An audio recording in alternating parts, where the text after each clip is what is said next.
So Lexi, one of the subjects, is interesting because she wanted to sort of become an expert on different companies.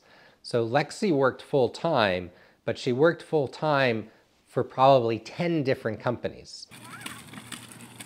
Are you gonna come with me to my teaching closet? Yeah. It's a little crowded. We've had everyone in here before. It was not pleasant. She would do some tutoring in China and some tutoring in another place, and she tried different Chinese companies.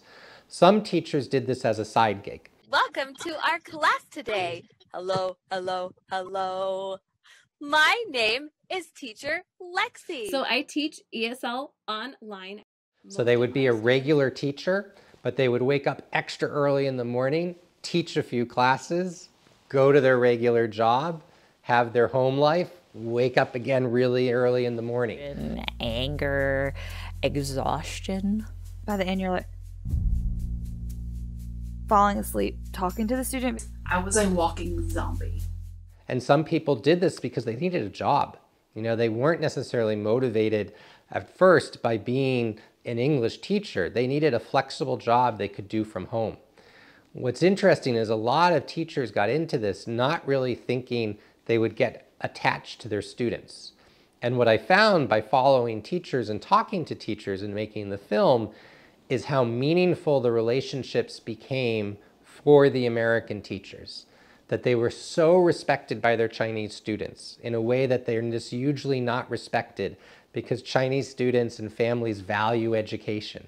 So they really appreciated that respect. They appreciated getting to know the student, getting to meet the student's grandparents. They saw the student's home.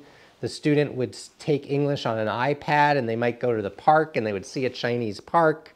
Some students took their teacher on vacation through their iPad. So teachers, you know, did get meaning out of the work, but they had to work really, really hard in long hours if they were going to make a livable wage. Usually start teaching at 4:30 or 5. Many companies had a vision of an American teacher as high energy and super animation. And then teach until 9. And they would only hire you if you had that kind of energy. And for some teachers to keep that energy up class after class after class was just exhausting, and they would burn out and they just couldn't do it. Or they would change to a company that didn't require them to sort of be this entertainer.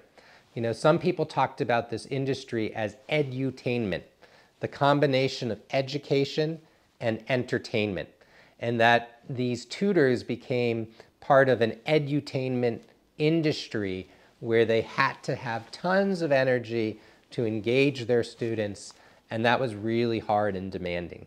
Okay, Evelyn, can you say hello to Cora? Hello. Hello. So when the policy happened, Hello. it was really difficult for Lexi and other teachers on many levels. They lost their income. They lost their connection to students. And in some cases, they really couldn't even connect to say goodbye to their students. And there was a desperation of families looking for their teachers and teachers looking for their families to just be able to say goodbye. It also really affected a lot of people's view towards China and towards government policy, because these teachers had never experienced something so quick and so dramatic. But it was also something they were really passionate about, and they put so much of themselves into it. I've, done it for more than 4 years, and I've put so much time and energy into it. It would be hard to change. So they're finding a way where they can find students and their families can hire them as an individual independent contractor, and they can find creative ways to still be able to be paid.